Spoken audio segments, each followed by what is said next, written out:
Bueno, este os lo cuento yo, era un poco un señor que salía, se sonaba los mocos con un papel, lo tiraba a un río, el río iba a parar, se veía un poquito la evolución del papel en el agua hasta donde llegaba y luego...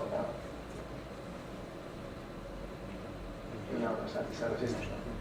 Bueno, el caso es que luego después el hombre subía a su casa y se veía cómo iba el agua, iba otra vez, era todo el ciclo del agua, y iba a parar a la tubería, y entonces salía el agua, el hombre bebía el vaso y del grifo salía una puntita del papel que había tirado y demás. Entonces, bueno, con esto sí que conseguimos que los chavales se motivaran bastante y empezaron a trabajar determinados aspectos. Algunos de ellos, de estos cortos que hicieron ellos, no son autores de ellos, pero sí que se preocuparon de buscarlo en la red, trabajarlos y ponerlos los minutos de publicidad.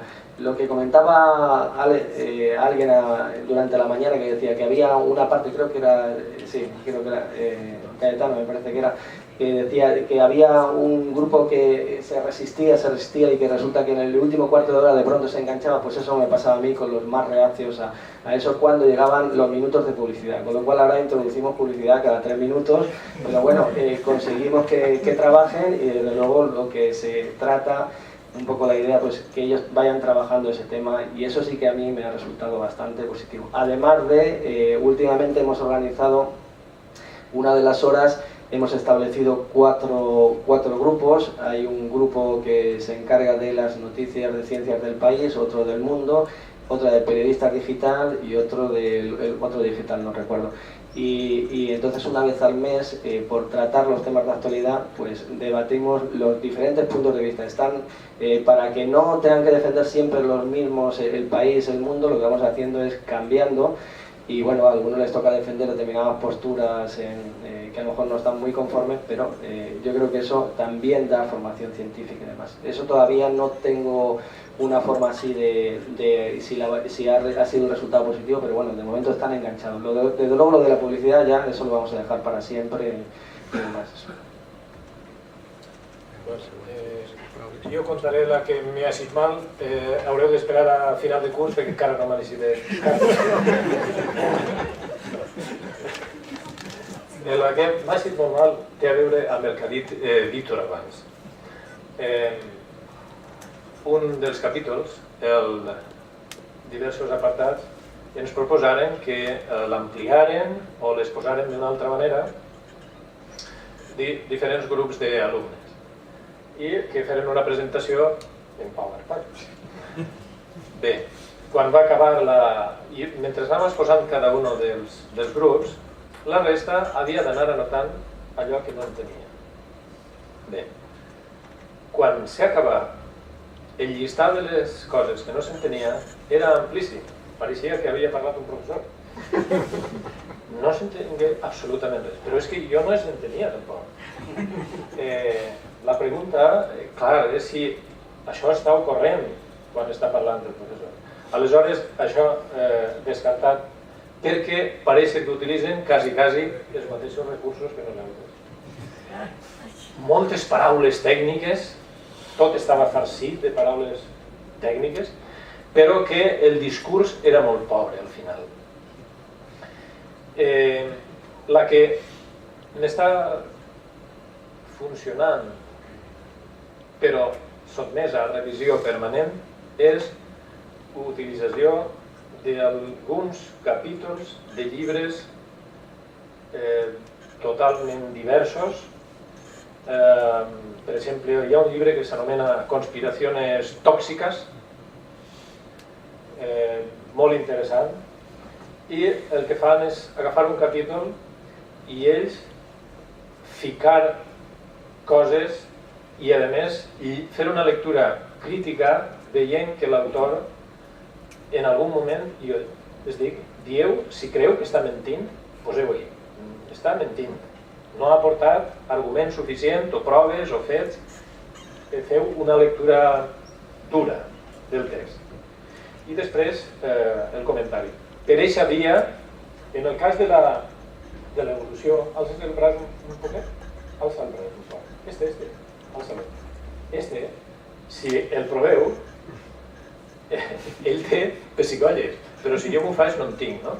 Doncs en evolució hi ha un llibre que tracta això, pots abordar altres coses que sí que li resulten més atractives i al final estàs tractant de la mateixa manera. I això va per Cayetano, a veure si... No sé si se pregunta està en el llibre.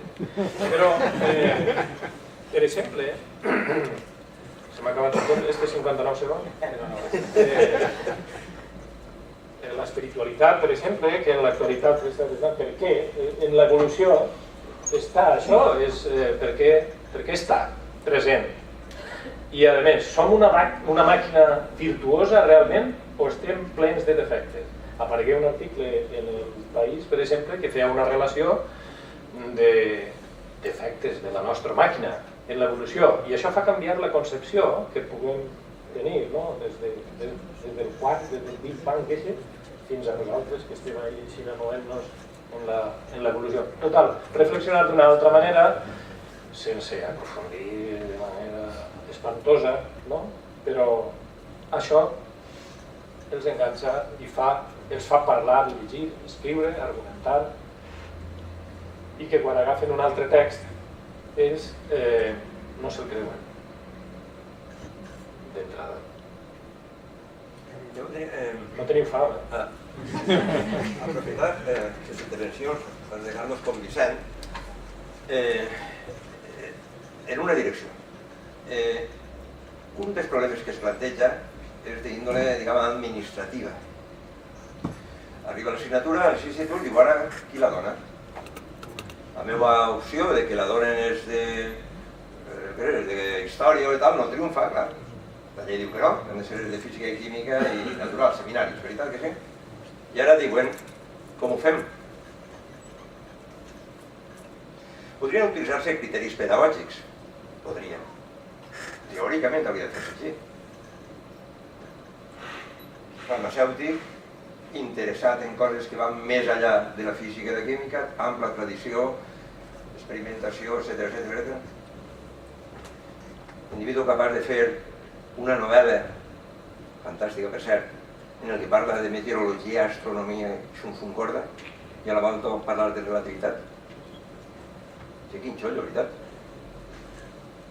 Ja volguera jo apuntar-me, de veritat. Però seran aquests criteris? O quantes hores? A quin seminari? Mitat i mitat per a no barallar-se. I ja està. I una mitat donar algunes coses, l'altra unes altres, sense més. Això és un problema, Mentre no s'introduïsca la reflexió pedagògica en allò que fem, i en qui és vàlid, i si serà avaluat o no, estarem fent d'un acte importantíssim, que és intentar, d'una idea importantíssima, que és intentar que la població adquirisca uns nivells de coneixements científics compatibles amb la resta de la seva vida, lingüístic, artístic, vida quotidiana, etc.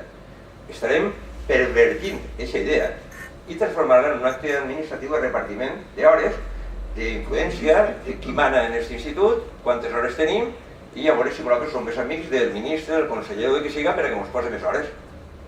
Això no era el camí. Pel que feia abans la reflexió que us feia de la necessitat de la formació del professorat, una de les primeres coses que hem de fer també és llevar-nos determinades lligams, atadures que ens impedeixen avançar.